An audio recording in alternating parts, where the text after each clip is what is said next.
राजकारणात दर मिनिटाला काहीतरी नवं घडतंय. बातमी कुणीही दे, पण खरी अपडेट मिळते फक्त राजकीय लाईव्हवर. सांगली जिल्हा परिषदेच्या सत्ता स्थापनेचा पेच दिवसेंदिवस अधिकच रंगत चालला. राजकीय पडद्यामागील हालचालींना अक्षरशः वेग आलाय. या सत्ता समीकरणांच्या खेळात आता अजितदादा राष्ट्रवादी काँग्रेसनं आपली भूमिका अत्यंत ठाम आणि निर्णायक पद्धतीने स्पष्ट केली.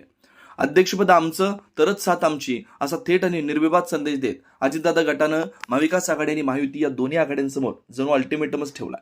जिल्हा परिषदेच्या निकालानंतर प्रथमच अजितदादा राष्ट्रवादी काँग्रेसच्या प्रमुख नेत्यांची महत्त्वपूर्ण बैठक पार पडली.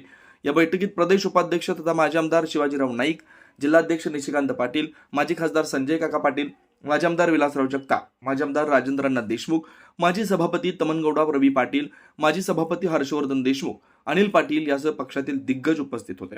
या बैठकीत सत्ता स्थापनेच्या पर्यायांवर सखोल आणि राजकीयदृष्ट्या महत्त्वपूर्ण चर्चा झाली. स्पष्ट बहुमत नसल्यानं सत्ता कोंडीत. जिल्हा परिषदेत कोणत्याही पक्षाला स्पष्ट बहुमत मिळालं नसल्यानं सत्तेची किल्ली काही मोजक्या सदस्यांच्या हातात आहे. अजितदादा राष्ट्रवादी काँग्रेसचे 6 सदस्य निवडून आल्यानं सध्याच्या सत्ता समीकरणात पक्षाचं स्थान अत्यंत निर्णायक ठरलंय. महाविकास आघाडीकडे 30 सदस्यांचं बलाबल असून सत्तेसाठी त्यांना अवघ्या एका जागेची गरज आहे. दुसरीकडे भाजपला सत्ता स्थापन करायची असल्यास राष्ट्रवादीसह शिवसेनेची साथ अनिवार्य आहे. अशा परिस्थितीत अजितदादा गट म्हणजे सत्तेचा किंगमेकर बनलाय. दोन्ही बाजूंची चर्चा पण अट ठाम. बैठकीत महायुती आणि महाविकास आघाडी या दोन्ही पर्यायांवर चर्चा झाली.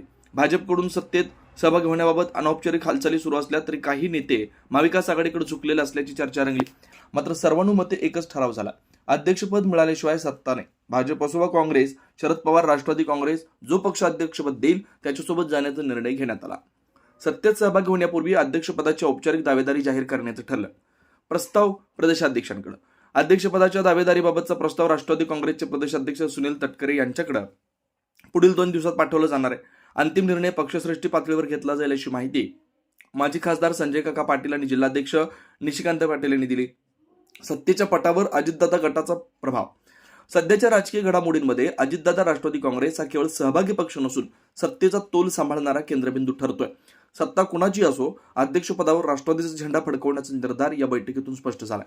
सांगली जिल्हा परिषदेच्या सत्तेचा हा पेच आता थेट मुंबईपर्यंत पोहोचलाय. अंतिम निर्णयाची उत्सुकता सर्वत्र लागून राहिली.